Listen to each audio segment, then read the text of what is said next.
Hola, bendiciones. Por la gracia de Dios estamos aquí transmitiendo desde la ciudad de Puebla, acá en México. Y bueno, hace un frío enorme, tal vez no igual que en otras partes del país en donde las temperaturas son extremas, pero aquí ya bajar de los 12 de 12 o 10 grados es de veras que tremendo para nosotros los que vivimos en esta ciudad. Y bueno, Santiago y Juan Santiago y Juan se acercaron a Jesús y le pidieron sentarse uno a la derecha y otro a la izquierda, cuando él estuviera en su reino. Esto obviamente provocó el enojo de los otros 10. Dice el libro de Mateo capítulo 20, versículo 24, cuando los 10 oyeron esto, se enojaron contra los dos hermanos. Entonces Jesús llamándoles dijo: Sabéis que los gobernantes de las naciones se enseñorean de ellas, y los que son grandes ejercen sobre ellas potestad. Mas entre vosotros no será así, sino el que quiera hacerse grande entre vosotros será vuestro servidor, y el que quiera ser el primero entre vosotros será vuestro siervo. Como el Hijo del Hombre no vino para ser servido, sino para servir, y para dar su vida en rescate por muchos. Y con este pasaje y estas palabras de nuestro Señor, que también las menciona ahí en Lucas, y que también son mencionadas por el apóstol Pablo cuando describe lo que nuestro Señor, la obra de nuestro Señor Jesucristo, ahí en Filipenses capítulo 2, versículo 5, exhortando a la iglesia allá en Filipos: haya pues en vosotros este sentir que también hubo en Cristo Jesús, y menciona, entre otras cosas, algo esencial. Menciona el servicio. El servicio debe ser una característica innata de cada uno, de aquellos que queremos seguir a Jesucristo, de aquellos que queremos ser siervos de Jesucristo. Pero el servicio debe ser traducido independientemente de en algún momento tener un cargo o tener una función en específico. Y bueno, quiero compartir este mensaje hablando acerca de un ministro de Jesucristo. Si bien es cierto que la palabra ministro, este es un trabajo de investigación, primero quiero aclarar. Es un trabajo de investigación que quiero compartir. Quiero compartir datos, quiero compartir pasajes, quiero compartir opiniones, y quiero finalmente transmitir un poco de mi experiencia acá en México, después de caminar por más de 25 años en el ministerio, y la forma en que he visto algunas cosas en las congregaciones de la Iglesia de Cristo acá en México. No sé cómo lo hagan en otros países, no sé si la tendencia sea igual o similar o diferente. Lo único que sí es que finalmente voy a compartir esto de mi experiencia, donde he trabajado en algunas ocasiones como de tiempo completo en alguna congregación en diferentes estados del país. Y bueno, todo esto me ha llevado a una serie de situaciones, circunstancias que me permitan finalmente externar esa opinión. Esa es una opinión, no pretendo ni contender, no pretendo ni crear controversia con nadie, pero primero quiero compartir acerca de esto, esto que significa ser un ministro de Jesucristo. Y como mencionaba, si bien es cierto que a diferencia por ejemplo, anciano o diácono, que es principalmente en las cartas de Pablo a Timoteo y Tito, donde específicamente se mencionan características y funciones en cuanto a lo que debe hacer un anciano o un diácono, también es cierto que a través de toda la Biblia, y es lo que vamos a estar viendo, es que la palabra ministro, derivada tanto en el hebreo como del griego, nos va a ayudar a comprender cómo de una u otra manera todos podemos llegar a ser ministros, y cómo es que tal vez en alguna forma no estamos utilizando adecuadamente esta función, o no estamos utilizando adecuadamente, o no le estamos dando la importancia también que debe de tener para reconocer el trabajo de un buen ministro de Jesucristo. Entonces quiero empezar primero compartiendo cómo es que cómo es que la palabra ministro aparece en la Escritura tanto en el Antiguo como en el Nuevo Testamento. Y solamente los voy a mencionar, los versículos. Después voy a hacer un análisis a compartir un análisis en cuanto a la raíz griega para ayudarnos a entender un poquito qué es lo que significa ser un ministro de Jesucristo. Y finalmente voy a utilizar la carta del apóstol Pablo a Timoteo, allá en el capítulo 4, para definir un poquito algunas, de acuerdo a lo que dice Pablo, algunas de las funciones o algunas de las características que debería tener un buen ministro de Jesucristo. Quiero empezar, 1 Crónicas capítulo 16, versículo 4, y puso delante del arca de Jehová ministros de los levitas, para que recordasen y confesasen y lo hacen a Jehová Dios de Israel. Quiero hacer notar que en muchos de los pasajes que estaré mencionando se menciona específicamente a los ministros como dependiendo de alguien o ayudando a alguien o sirviendo a alguien. Voy a ser un poquito más explícito cuando comparta los orígenes tanto en hebreo como en griego. Segunda de Crónicas 29:11, hijos míos, no os engañéis ahora, porque Jehová os ha escogido a vosotros para que estéis delante de él y le sirváis, y seáis sus ministros, y le queméis incienso. Esdras capítulo 7, versículo 24, y a vosotros os hacemos saber que a todos los sacerdotes y levitas, cantores, porteros, sirvientes del templo y ministros de la casa de Dios, ninguno podrá imponerles tributo, contribución ni renta. Salmos capítulo 103, versículo 21. Bendecid a Jehová vosotros todos sus ejércitos, ministros suyos, que hacéis su voluntad. Y luego en Ezequiel capítulo 45 versículo 4 dice, lo consagrado de esta tierra será para los sacerdotes ministros del santuario que se acercan para ministrar a Jehová, y servirá de lugar para sus casas y como recinto sagrado para el santuario. Lucas capítulo 1 versículo 2, ya estoy ahora en el Nuevo Testamento, tal como nos lo enseñaron los que desde el principio lo vieron con sus ojos y fueron ministros de la palabra. Hechos capítulo 26 versículo 16, y aquí refiriéndose ya al apóstol Pablo, bueno, lo que primero Saulo de Tarso y después el apóstol Pablo, y que es el que más datos aporta en cuanto a lo que significa un ministerio o lo que significa ser un ministro de Jesucristo. Dice Hechos 26, 16, pero levántate y ponte sobre tus pies, porque para esto he aparecido a ti, para ponerte por ministro y testigo de las cosas que has visto y de aquellas en que me apareceré a ti. Romanos capítulo 15, versículo 16, ya escribiendo o hablando el apóstol Pablo, para ser ministro de Jesucristo a los gentiles, ministrando el evangelio de Dios, para que los gentiles les sean ofrendas agradables, santificada por el Espíritu Santo. Segunda de Corintios capítulo 6, versículo 4, antes bien, nos recomendamos en todo como ministros de Dios, en mucha paciencia, en tribulaciones, en necesidades, en angustias. Segunda de Corintios capítulo 11, versículo 15, así que no es extraño si también sus ministros se disfrazan como ministros de justicia, cuyo fin será conforme a sus obras. Y esta es una advertencia muy clara, es una advertencia muy específica de parte de Dios a través del apóstol Pablo escribiendo a la iglesia allá en Corinto. Efesios capítulo 3 versículo 7, del cual yo fui hecho ministro por el don de la gracia de Dios, que me ha sido dada según la operación de su poder.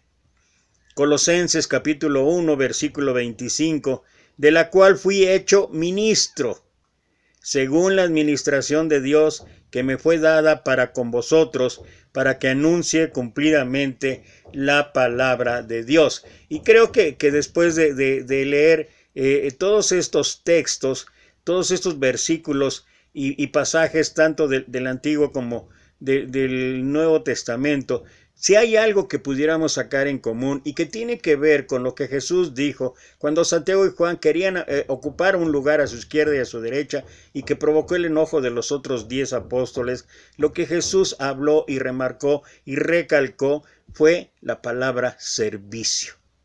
Si yo quiero, si tú quieres, si queremos ocupar un lugar dentro de lo que es o lo que significa la labor de servicio para Dios, ya sea como anciano, como diácono, como predicador, como maestro, como ministro, hay algo en común para todo esto. Lo común es el servicio.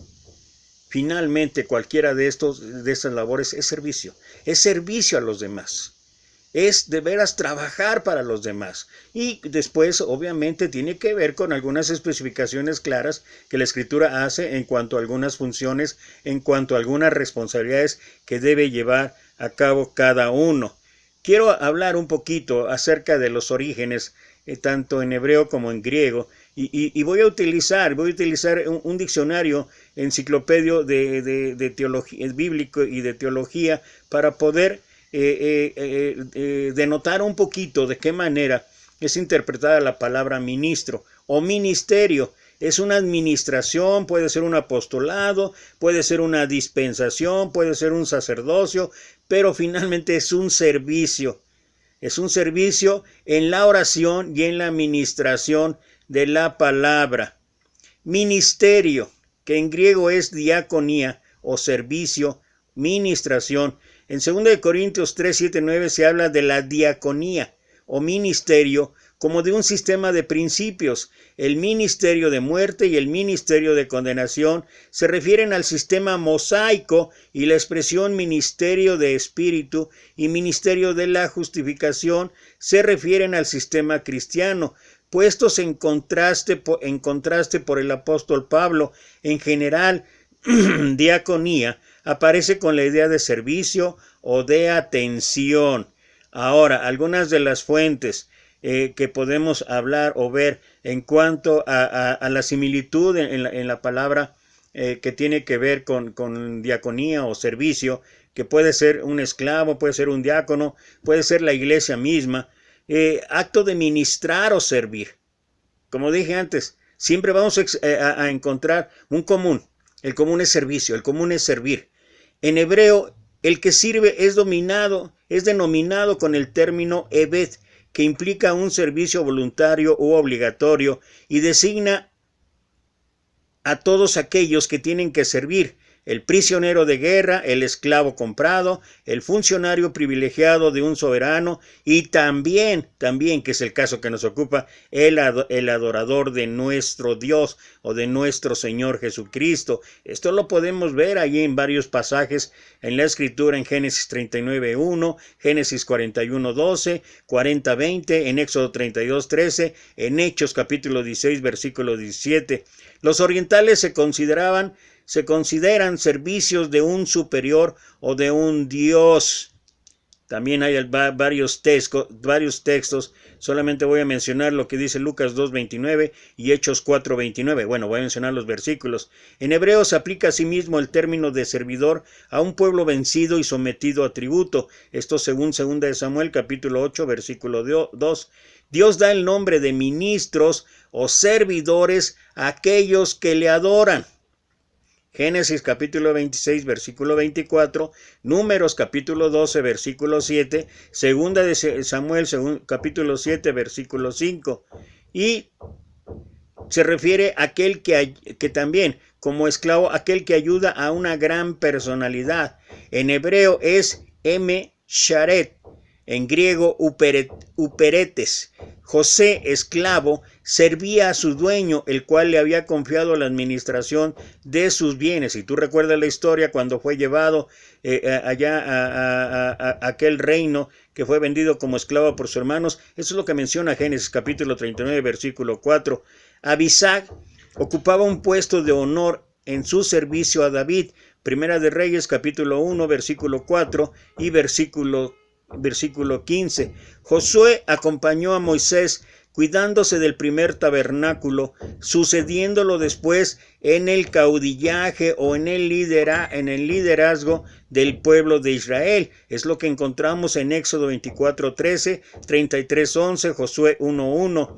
Eliseo era el ayudante de Elías, vertiendo agua en sus manos, y vino a ser profeta a su vez. Primera de Reyes 19:21, Segunda de Reyes 3:11. El ministro de la sinagoga ayudaba a los que enseñaban. Lucas capítulo 4, versículo 20. Si tú recuerdas aquel pasaje cuando el Señor Jesús entra ahí a la sinagoga y pide leer el libro de la ley, y es un ayudante o es un ministro el que le proporciona el libro para empezar a leer. Los discípulos recibían las instrucciones de Cristo y vinieron a ser los ministros, servidores, así tácitamente, servidores del Evangelio. Lucas 1:2, Hechos 1:2 y 26:16. Juan Marcos fue el ayudante de Pablo y de Bernabé durante una parte de su primer viaje misionero. Hechos capítulo 13, versículo 5. Ministro de Dios o del Estado, hebreo Emesharet, en hebreo, en griego leitorgos. Entre ellos se hallaban los sacerdotes y levitas al servicio del santuario, que está dentro de los versículos o de los pasajes que ya compartí del Antiguo Testamento. Cristo también recibe este nombre como sumo sacerdote celestial, Hebreos capítulo 8, versículo 2. Pablo también como anunciador del evangelio a los paganos o de los gentiles. Esto es lo que ya leímos o lo que ya leí antes y que también habla Romanos capítulo 15, versículo 16. El término se aplica asimismo a un magistrado. Hechos 13:6, designa en ocasiones a los miembros de una corte, Primera de Reyes 10:5, y también en ocasiones a un gran personaje, Segunda de Crónicas 22:8. Los ángeles reciben el nombre de servidores, Salmo 103:21, 104:4, los que estando al servicio de alguien, lo representan y asumen el cuidado de sus intereses, diáconos. Primitivamente, este término no designaba a un servidor de los pobres, sino más bien a un magistrado, a un ministro de Dios, ejerciendo la justicia y castigando a aquellos que hacían el mal. Romanos capítulo 13, versículo 4. Este término se aplica particularmente a los predicadores del Evangelio. Esto es algo también sumamente importante. Esto lo podemos encontrar en Timoteo, ahí en 1 Tesalonicenses capítulo 3 y 2, Pablo y Apolo en 1 Corintios 3, 5, Tíquico en Efesios 6, 21, Epafras, Colosenses 1, 17. En el Nuevo Testamento se emplea diáconos también en el sentido restringido de diácono, encargado de ejercitar en una iglesia funciones especiales distintas de las de un pastor o anciano. Y bueno, con todo esto que acabo de leer, con todo esto que acabo de compartir, de una u otra manera nosotros podemos ver algunas situaciones, circunstancias, algunas explicaciones que nos pueden llevar a comprender o entender lo que significa ser un ministro de Jesucristo. Lo que yo no creo que tenga que ver, aunque ahí dice en 2 o 3 versículos, habla de que aquellos que servimos a Dios o aquellos que quieren servir a Dios pueden ser ministros de Dios, son llamados por Dios, tal como lo establece Pablo en cuanto a otras funciones ahí en Efesios capítulo 4, versículo 11, donde dice, y él mismo constituyó a unos apóstoles, a otros profetas, a otros evangelistas, a otros pastores y maestros, a fin, e indica el propósito, ¿no?, de trabajar tanto en el crecimiento espiritual como trabajar en la obra y de todo aquello que corresponde a la casa de Dios. Entonces, aunque ahí no se menciona específicamente la palabra ministro, sí podemos ver que cuando uno recibe un llamado, y ese llamado es todo aquel que quiera servir a Dios y puede hacerlo. Ahora, para hacerlo de una manera más específica, para tener una idea más clara de lo que significa ser un ministro de Jesucristo, y bueno, esto lo quiero dejar al final de ver lo que ha pasado, sobre todo en las congregaciones, lo que he visto, no lo que ha pasado, lo que yo he visto en las congregaciones de la Iglesia de Cristo acá en México. El apóstol Pablo escribió la primera epístola a Timoteo para enseñarle a servir a la iglesia de Éfeso. La frase clave aparece en primera carta a Timoteo capítulo 4 versículo 6. Serás un buen ministro de Jesucristo. La palabra ministro es la traducción de la palabra griego diáconos, que ya hablamos expresamente tomando un diccionario bíblico, de la cual proviene la palabra castellana diácono. Significa siervo y describe a quienes tienen el rol de diácono en la iglesia. En este pasaje esa palabra no es usada para hablar de un oficio, lo que yo decía. No necesariamente tiene que ver con un concepto en especial o en particular, sino que implica que cualquiera que sirve en el ministerio debe considerarse siervo de nuestro Señor Jesucristo. Todos somos llamados a ser siervos y mayordomos. Recuerda que hemos estado compartiendo acerca de la mayordomía cristiana, donde estamos viendo el uso particularmente de la riqueza, el dinero y lo que dice la Biblia en torno a esto. Llevamos 4 lecciones y poco a poco iremos complementando. Pero la palabra mayordomo tiene que ver con administrar lo que no es de uno, porque todo lo que nosotros tenemos es de Dios. Pero bueno, solamente para complementar el comentario esto, somos llamados a ser siervos y mayordomos, administrando lo que le pertenece a Dios, de tal manera que todo esto sea para honra y gloria de Él. En 1 Timoteo 4, 6 al 16, el apóstol Pablo nos menciona 11 características de un ministro de Cristo excelente. Número 1. Advierte a las personas con respecto al error. Estamos hablando de lo que debe llevar a cabo un buen ministro de nuestro Señor Jesucristo. En 1 Timoteo capítulo 4 versículo 1 al 5, Pablo habla de las doctrinas de demonio propagadas por espíritus seductores a través de hipócritas mentirosos. Luego le dice a Timoteo que advierta a la iglesia acerca de tales doctrinas. Esto es algo sumamente importante. El ministerio exige que advirtamos a otros acerca de la destructividad de las doctrinas falsas. Un siervo de Cristo debe enseñar a otros a discernir, alentándolos a pensar en forma bíblica. Y creo que en este punto quisiera yo recalcar algo. El día de ayer domingo, en el día de adoración, en el día que adoramos como iglesia a nuestro Señor, compartí dentro de la prédica la enseñanza bíblica sobre la idolatría. Lo que quiero dejar en claro, porque yo fui así enseñado, es que tu opinión, mi opinión, la opinión de muchos puede ser muy valiosa. Pero la opinión verdaderamente importante, mi opinión valiosa, es lo que enseña Dios. Es lo que enseña o lo que podemos encontrar en la Escritura. Casi todo el tiempo, como dice Pedro en su primera carta, capítulo 4, versículo 11, si alguno habla, hable conforme a la palabra de Dios. Y creo que a veces de una u otra manera hacemos más énfasis en nuestra opinión, hacemos más énfasis en lo que nosotros pensamos que tendría que ser así, en lugar de ver la claridad y sencillez que hay en la Escritura. Y en lugar de llenarnos con actitudes, de llenarnos con situaciones extrañas o situaciones que muchas veces van más de acuerdo a la cultura de esta vida y lo que personalmente a través del estudio secular muchos de nosotros hemos aprendido, nos dejamos llevar más por eso que lo que realmente habla la Escritura o le añadimos o le quitamos en el concepto de opinión, en el concepto de pensar que esto tal o cual cosa quiere decir. Cuando Pablo hace énfasis en advertir acerca de la destructividad de las doctrinas falsas, lo que está hablando es, nosotros hablamos, y hablaba yo en el mensaje de la enseñanza bíblica,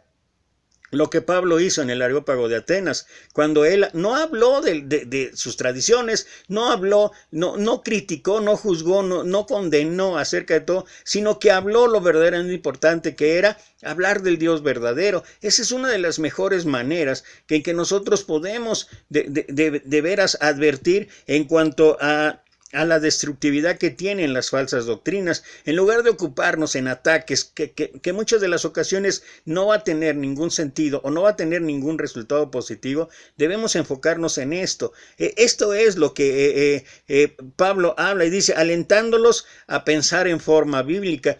Cuando yo empiezo a manejar las cosas en mi vida de la manera que Dios quiere, cuando yo hago caso de lo que Proverbios capítulo 3, versículos 5 al 8 dice, fíate de Jehová de todo tu corazón y no te apoyes en tu propia prudencia.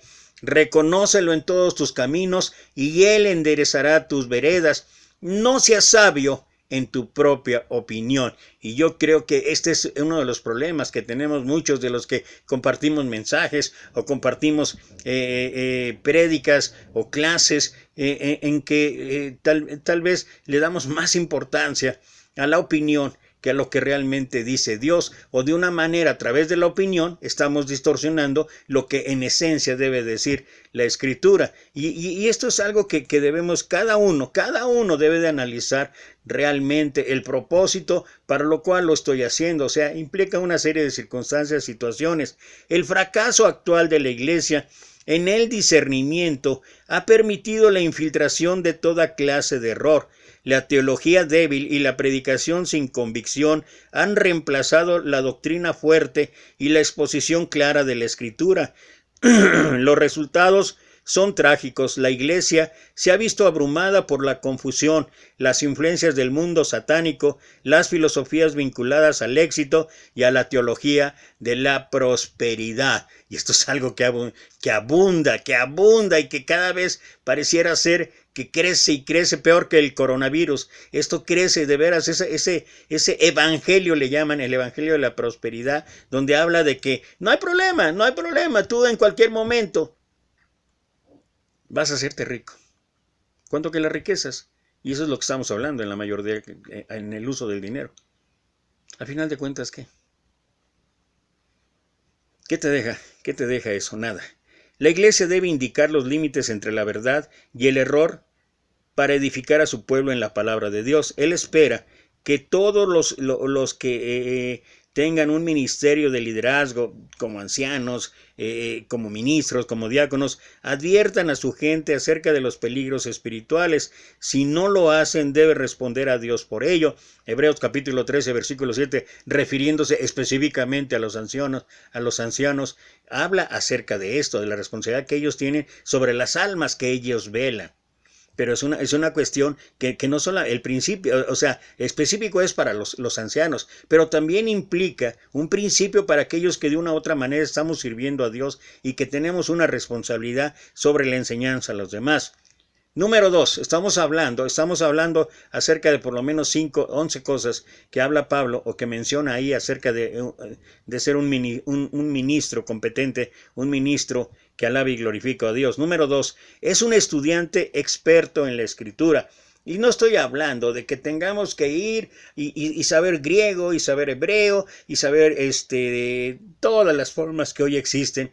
Es cierto que la homilética, es cierto que la hermenéutica, es cierto que muchas otras ramas son necesarias cuando uno trata de verdad escudriñar la Escritura, pero por lo menos si nosotros tuviéramos de veras la atención, y lo vamos a ver un poquito más adelante, de tener ese hábito de leer la Escritura, de orar y leer, y Dios nos va a dar el discernimiento adecuado para poder comprender la verdad de la Escritura.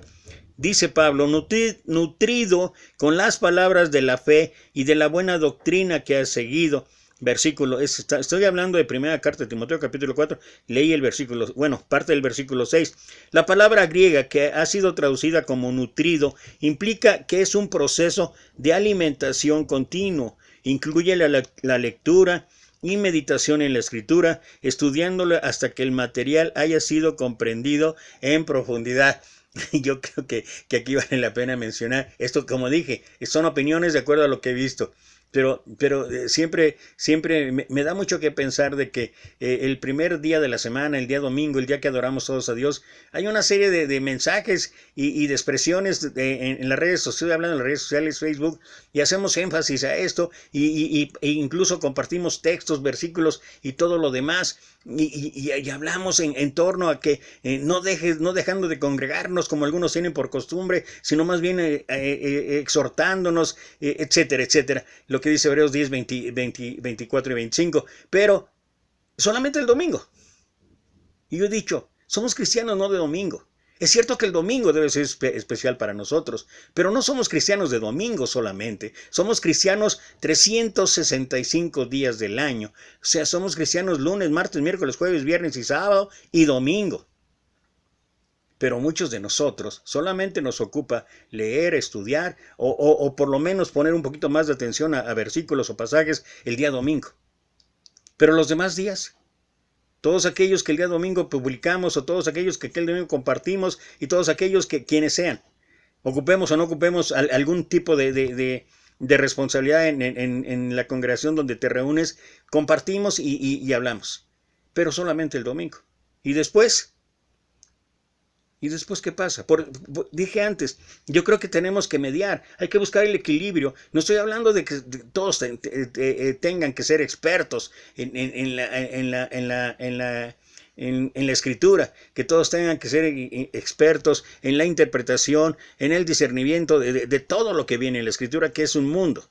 Es un mundo, pero lo que sí es claro que tampoco a veces no ponemos en la atención el cuidado debido o la atención debida para poder por lo menos tener más relación con lo que dice Dios. Y a pesar de que la Escritura habla en varias cosas, allá en el Antiguo Testamento, en Oseas, capítulo 4, versículo 6, mi pueblo fue destruido porque le faltó conocimiento. Romanos 10, 17, la fe viene por el oír la palabra de Dios. Escudriñad, dice nuestro Señor Jesucristo, Juan 5:39, escudriñad las Escrituras porque a vosotros os parece que en ellas encontraréis la vida eterna y ellas son las que dan testimonio de mí. Y creo que seas o no ministro, seas o no un anciano, un diácono, un predicador, un evangelista, un maestro, uno tiene la responsabilidad, el compromiso, uno tiene la obligación de estar continuamente estudiando la Escritura para poder pensar y hablar bíblicamente. Un ministro debe pasar gran parte de su tiempo estudiando el texto de la Escritura. Es un tesoro inagotable que exige una vida entera para comprender su riqueza. Es imprescindible comprometerse al estudio, la comprensión y la presentación de la palabra de Dios. Número 3. Evita la influencia de la enseñanza profana. Desecha las fábulas profanas y de viejas, dice el versículo 7. Allá en lo que estamos hablando de Timoteo, lo que estamos analizando en Timoteo. La palabra fábula es una traducción de la palabra griega mitos, de la cual viene la palabra mito.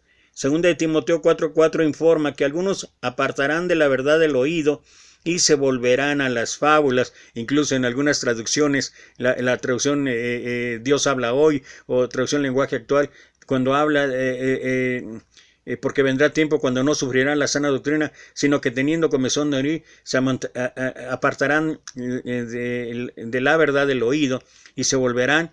Y dice ahí en la Reina Valera a las fábulas, en las otras versiones dice a los cuentos de tontos. Y literalmente eso es todas aquellas cosas que el materialismo, todas aquellas cosas que esta cultura que vivimos hoy en día nos han llevado, como entre ellos puede ser el Evangelio de la Prosperidad, entre ellos puede ser los horóscopos incluso, cosas que realmente a veces sin darnos cuenta ya estamos participando de ellas.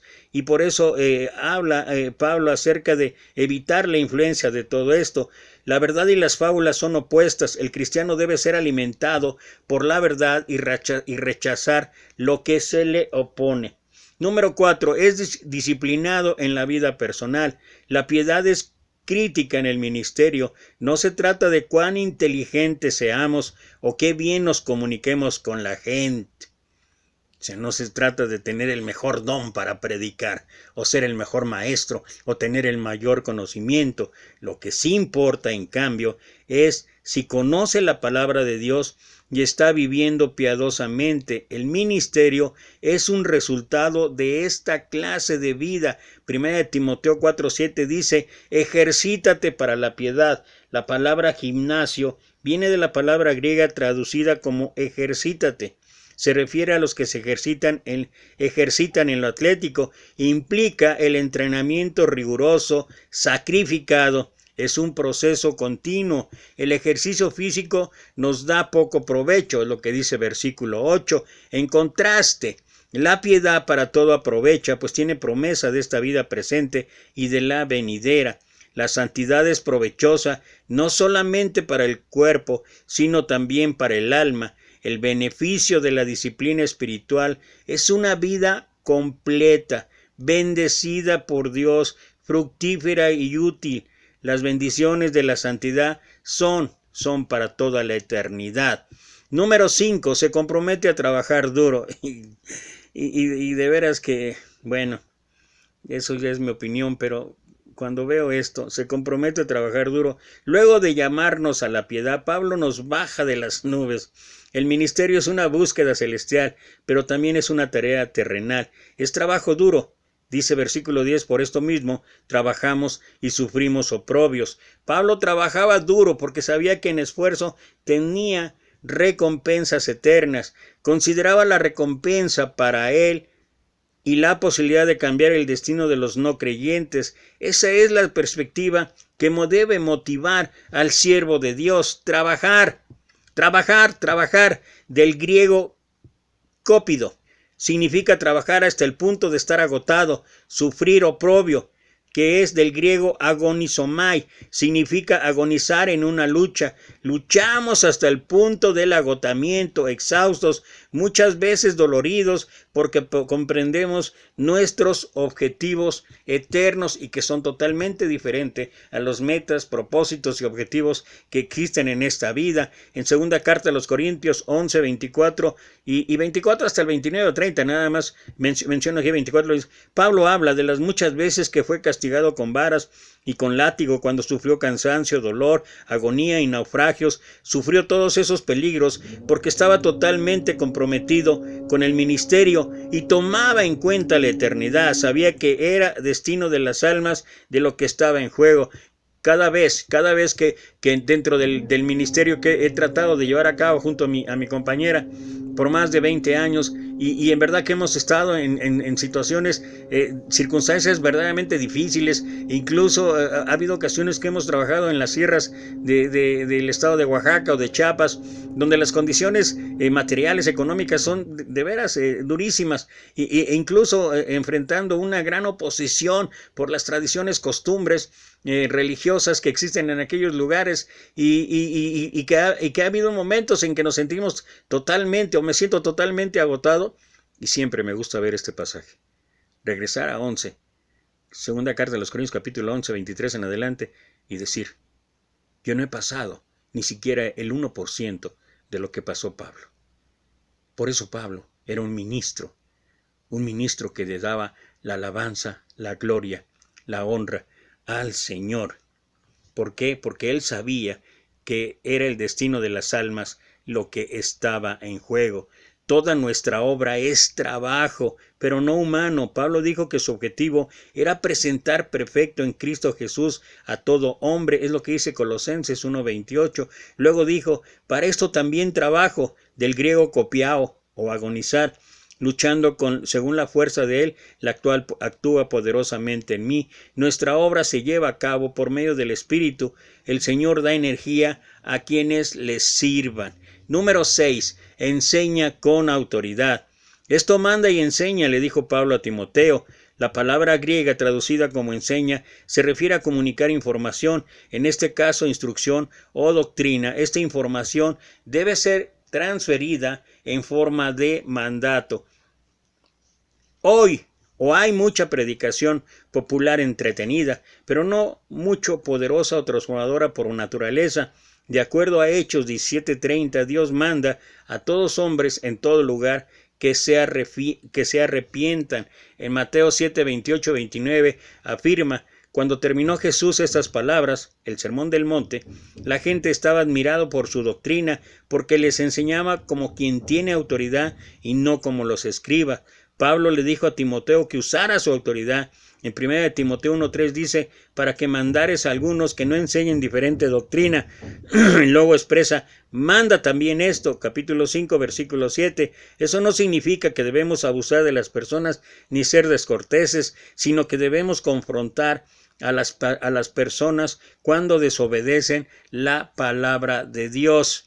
El siervo fiel es valiente, desafía el pecado de frente, confronta la falta de fe, la desobediencia y la falta de compromiso. Dios dijo a nuestro Señor Jesús, este es mi Hijo amado, a él oíd. Y es un imperativo, es un mandato, es una orden. El siervo excelente obedece esa directiva, manda a todos los hombres que se arrepientan y que escuchen a Jesucristo. Número 7. Es un modelo de vida espiritual. Pablo le escribió a Timoteo, ninguno tenga en poco tu juventud, sino sé el ejemplo de los creyentes en palabra, conducta, amor, espíritu, fe y pureza. Cuando usted da el ejemplo, la gente tiene el modelo que seguir. Alguien dijo, su forma de vida habla tan fuerte que no oigo lo que dice. Timoteo era joven, probablemente menor de 40 años, y por lo tanto se le cuestionaba mucho. Debido a su juventud, Timoteo debía ganarse el respeto de otros. ¿Cómo lo iba a lograr? Pues siendo ejemplo de los creyentes en palabra, conducta, amor, espíritu, fe y pureza. Y yo creo que a veces, a veces no concuerda lo que estamos enseñando, lo que estamos predicando con lo que es nuestra vida. ¿Cómo puedo hablar del matrimonio si me he divorciado a lo mejor 2 veces? ¿Cómo puedo hablar del matrimonio si me he divorciado, ni siquiera de acuerdo a la ley me he divorciado y ya mantengo una relación con otra persona? Esto es absurdo. Todas las formas que lo ves, eso es absurdo. En palabra, la conversación de un siervo debe ser ejemplar. Y bueno, yéndonos ya un poquito más porque creo que me estoy extendiendo demasiado. Vámonos al número 8. Su ministerio es completamente bíblico. Entre tanto que voy, le dijo a Pablo a Timoteo, ocúpate en la lectura, la exhortación y la enseñanza. Y bueno, creo que para no abundar, cuando habla Pablo de la lectura, en las reuniones de la iglesia primitiva se apartaba un tiempo fijo para la lectura de la escritura. A esto le seguía una exposición del texto. Este modelo de predicación expositiva viene de Nehemías 8:8. Leían claramente en el libro de la ley de Dios y explicaban su sentido de modo que entendieran la lectura. La escritura debe ser explicada para que las personas la puedan comprender. La exhortación es algo similar. Tiene que ser coherente. La exhortación es un llamado para que la apliquemos. Exhortar es advertir a las personas que obedezcan. Teniendo en mente el juicio, debemos alentar a nuestros oyentes a que respondan apropiadamente y hacerles ver que las consecuencias de nuestros actos pueden ser a veces terribles. Dice Pablo en Gálatas capítulo 6, versículo 7, no os engañéis, Dios no puede ser burlado, todo lo que el hombre sembrare, eso también segará, porque el que siembra para la carne, de la carne segará corrupción, pero el que siembra del Espíritu segará para vida eterna. Así es que la enseñanza tiene que ser acorde con esto. El número 9 cumple su llamamiento. Hay que recordar, y aquí en este punto lo vuelvo a mencionar. Dice Efesios 4:11, y él mismo constituyó. O sea, ¿quién es el que llama? ¿Quién es el que constituye? ¿Quién es el que elige? Es nuestro Dios, es nuestro Señor. Creo que a veces hemos tomado de más ese papel. Creo que eso es algo que no nos corresponde. Hay ocasiones en que se nos hace tan fácil decir, y bueno, no quiero abundar porque eso lo quiero dejar al final, pero se nos hace fácil tomar el ejemplo del mundo secular, donde si quieres ser ingeniero, doctor, pues tienes que estudiar una larga carrera que implica desde primaria, secundaria, prepa, universidad, después tal vez una maestría, un doctorado, y entonces ya tienes que ser. Hoy en día los mandamos a estudiar 3 años, y si es una institución o un instituto bíblico o una escuela de predicación de las reconocidas, pues con 3 años ya es suficiente. Pablo escribe, no descuides el don que hay en ti, que te fue dado mediante la profecía con la imposición de manos del presbiterio. 1 Timoteo 4:14.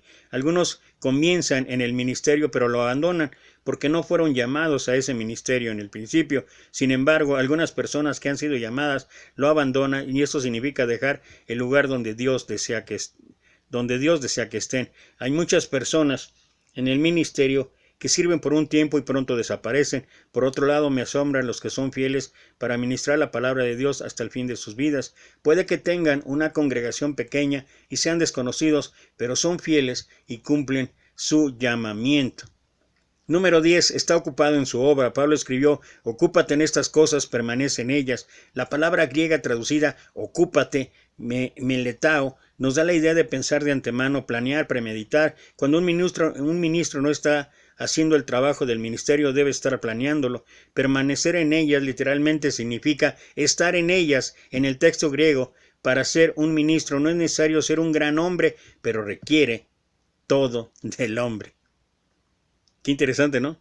Un ministro no puede tener 2 objetivos principales. Pablo le dijo a Timoteo que fuera diligente a tiempo y fuera de tiempo. Es lo que dice hablando acerca de la predicación del Evangelio, segunda carta a Timoteo capítulo 4, versículo 1 y 2, donde habla primero de la oración y luego en el versículo 2 que prediques la palabra a tiempo y fuera de tiempo. Este es un término militar. Significa permanecer en su puesto, estar de guardia. Un siervo de Dios nunca está fuera de su puesto, siempre está de guardia. Por eso yo a veces no entiendo a algunos predicadores que domingo y miércoles.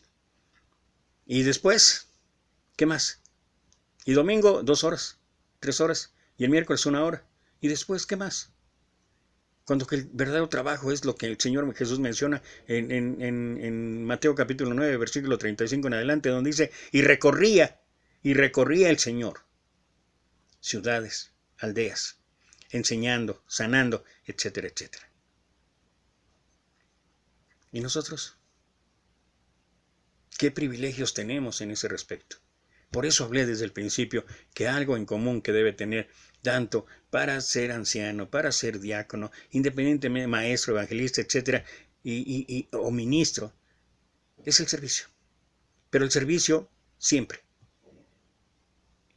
Y finalmente, el punto 11, progresa en su crecimiento espiritual, para que tu aprovechamiento sea manifiesto a todos, lo que dice el versículo 15, sugiere que el progreso espiritual de Timoteo sea evidente a todos. Esto implica que todavía no era perfecto. Un ministro no debe tratar de convencer a la gente de que no tiene fallas.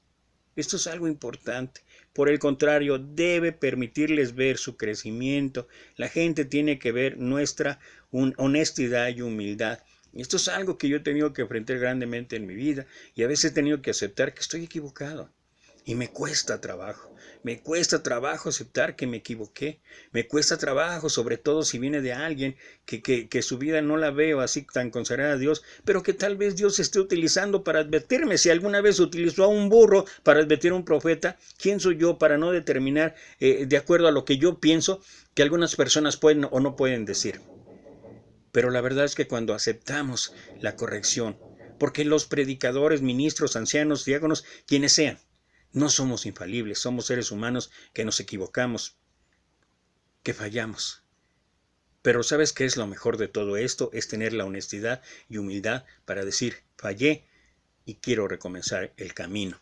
En términos humanos, nadie cumple con todos los requisitos del ministerio. Por eso me extraña que absurdamente algunas o muchas congregaciones aquí en el país, estoy hablando de México, el país, el 85-90% no hay ancianos ni diáconos. ¿Por qué? Y la respuesta clásica de todos es, no cumplen los requisitos.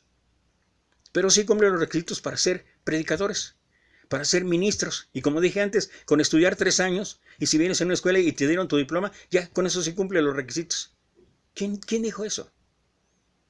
¿O quién enseñó eso? ¿O dónde se enseña eso? ¿O por qué se aplica eso? Nadie cumple. Si lo tomamos como requisito todo lo que habla Pablo en Timoteo o lo que habla en Tito, nadie.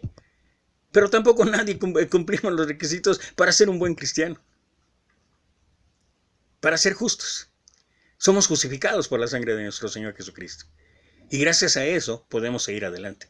Y gracias a ello podemos hacer lo que hacemos y llevar a cabo lo que llevamos. En términos humanos, nadie cumple con todos los requisitos del ministerio. Sin embargo, cuando nos sometemos al Espíritu de Dios y dependemos de Él para lograr o para que se logre lo que nunca podríamos hacer nosotros mismos, su poder obrará a través de nosotros. Mira el mismo Pablo, con un ministerio excepcional.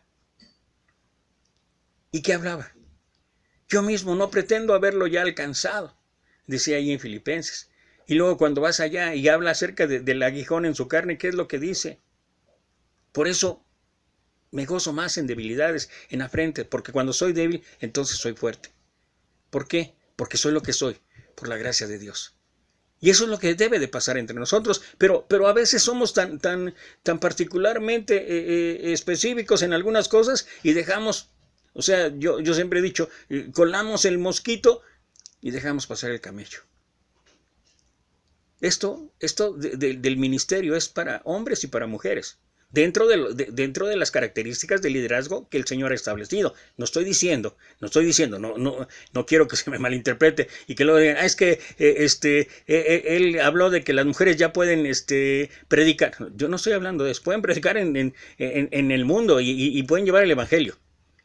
Pero en una congregación, en un culto de oración, ya lo sabemos.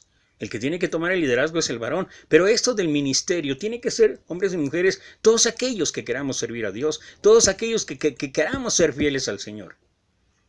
Ocupar un cargo, eso es lo de menos. Dios es el que constituye. He conocido hombres excepcionales, que nunca recibieron un título de anciano. Al menos en mis 30 años he visto la labor de muchos de esos hombres. No son ancianos. No son ancianos porque simplemente la gente dice, es que no cumplen los requisitos. Pero su vida demuestra mucho más de lo que pudiera ser un anciano. Y ese es un llamado de Dios. Y no necesitamos un rótulo de parte de hombres. Su poder es el que obra en nosotros. Pablo concluye diciendo, ten cuidado de ti mismo y de la doctrina. Persiste en ello, pues haciendo esto te salvarás a ti mismo y a los que te escuchen. Timoteo debía concentrarse en dos cosas, su conducta y su enseñanza. Estas dos cosas son la esencia del ministerio. Si usted quiere ser un ministro de Jesucristo, tome en cuenta esto. Su conducta, su enseñanza. Su conducta a través del servicio, a través del amor, a través de honrar y glorificar a Dios con cada parte de su vida. Intentarlo. No se va a lograr, ya dije antes. No somos perfectos. Estando persuadidos de esto, dice Pablo en Filipenses 1:6, que el que comenzó en vosotros la buena obra, la perfeccionará hasta el día de Jesucristo. Las 11 cualidades que un ministro debe desarrollar pueden ser resumidas en dos mandatos. Pablo le asegura a Timoteo que continuar en la santidad personal y la enseñanza correcta le llevaría por el camino inevitable de la salvación final gloriosa, pues haciendo esto te salvarás a ti mismo y a los que te escuchen. Su perseverancia sería la prueba de que su fe era verdadera. Si perseveramos en la piedad y la verdad, nuestras vidas necesariamente van a afectar a otros y entonces estaremos llevando con prontitud, con claridad el mensaje de salvación. En realidad nosotros no salvamos a nadie, pero Dios nos usa cuando predicamos la palabra de Dios y vivimos o intentamos vivir en santidad. Todos los requisitos de un siervo excelente dan el resultado final de la salvación de almas. Ese debe ser nuestro propósito en la vida. ¿Recuerdas? Porque el Hijo del Hombre no vino para ser servido, sino para servir y dar su vida en rescate por muchos. Dios desea que llevemos el mensaje de salvación a los perdidos. Esa es la esencia de un ministerio. Es un llamado santo y glorioso. Y bueno, algunas cosas que iba yo a dejar para el final ya las fui mencionando, pero yo creo que nos ha invadido mucho esa cultura actual, esa cultura de vida actual donde lo secular pareciera ser un ejemplo. Yo veo en el apóstol Pablo, en la Escritura, a través del Nuevo Testamento, el trabajo que él hizo con Timoteo, con Filemón, con Tito, entre otros, con Juan Marcos, a pesar de su falla, a pesar de haberlos abandonado en el primer viaje misionero. Y después, ellos encargados de continuar.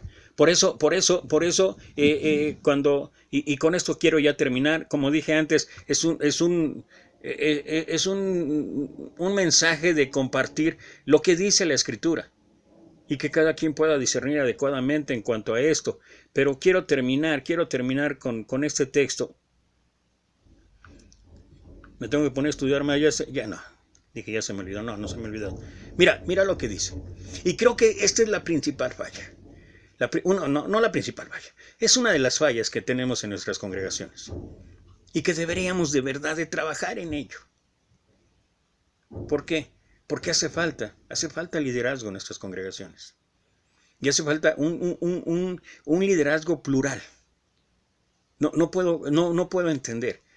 Hay ocasiones que volteamos la mirada y cuestionamos, criticamos, juzgamos a otros grupos religiosos porque se dejan llevar porque son uno el que tiene el poder.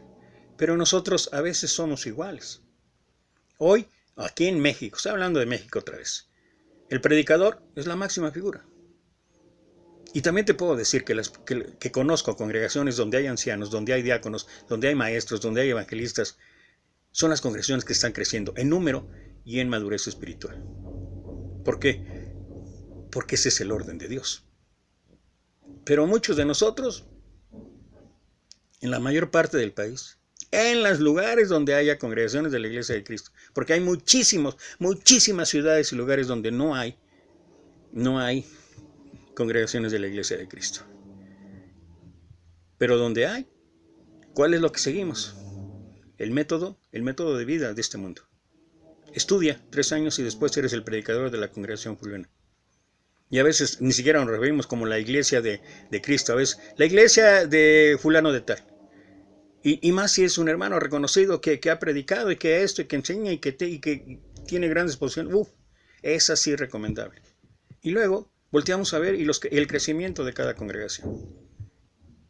Lo que yo he visto a través de 30 años son congregaciones en promedio de 40 miembros. Ahora, yo no digo que tenga que ser el número de acuerdo al éxito. No estoy diciendo eso, ni quiero expresar esa idea. Lo que estoy diciendo es que a veces esos 40 son ya incluso algunos ancianos. Y la congregación ahí sigue, igual. ¿Y quién es el que dirige? ¿Quién es el que manda? Un predicador. Un predicador que salió de una escuela bíblica. Esa es la realidad. Si nosotros volteamos a ver, y por eso con esto quiero terminar, si nosotros volteamos a ver, una de las partes en las que menos hemos trabajado es en esto. Dice Pablo a Timoteo, segunda carta, capítulo 2, versículo 2. Lo que voy a leer desde el versículo 1 y 2. Tú pues, hijo mío, esfuérzate en la gracia que es en Cristo Jesús. Lo que has oído de mí ante muchos testigos, esto encarga a hombres fieles que sean idóneos para enseñar también a otros. ¿Te acuerdas cómo terminó? ¿Cómo terminó Pablo en el versículo 16, capítulo 4? Pues haciendo esto te salvarás a ti mismo y a los que te oyeren. Bueno, esto en una manera, o tratando de condensar los dos pensamientos, esto significa reproducción. Nuestro Señor habló de esto.